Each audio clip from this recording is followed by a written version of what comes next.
May arrears ba sa 3 months grace period? Ito po ay referring to the GSIS emergency loan.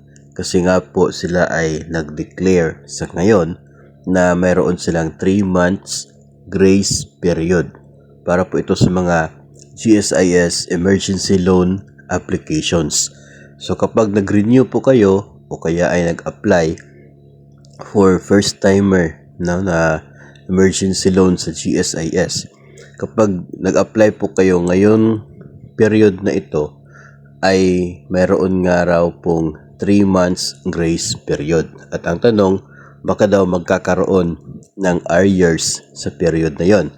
Hindi agad magre-reflect as deduction sa sahod ang amortization ng GSIS emergency loan. At wala pong magre-reflect din na arrears sa inyong GSIS loan account sa loob ng grace period na ito. Tandaan po natin na ang arrears ay nangyayari sa tatlong scenarios.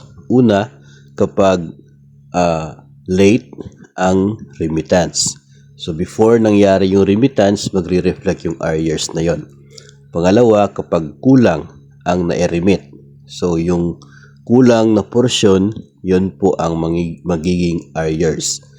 At pangatlo, kapag wala talagang remittance na nangyari sa panahon na required ang pag-remit ng nasabi pong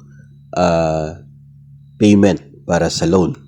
So dito ay talagang may arrears na makikita. Pero dito po sa sinasabi ng GSIS sa ngayon na 3 months grace period ay hindi po nagre-reflect sa loan account. Hindi po natin nakita sa loan account na required ang payment sa period ng grace period na yan.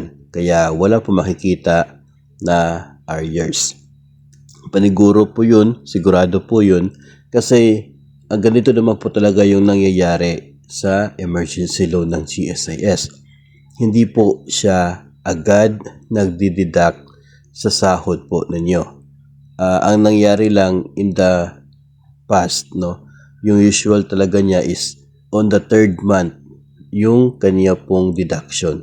Dito ngayon sa sinasabi ng GSIS na 3 months grace period, sa 4th month yung deduction ng nasabi pong loan amortization para sa GSIS emergency loan.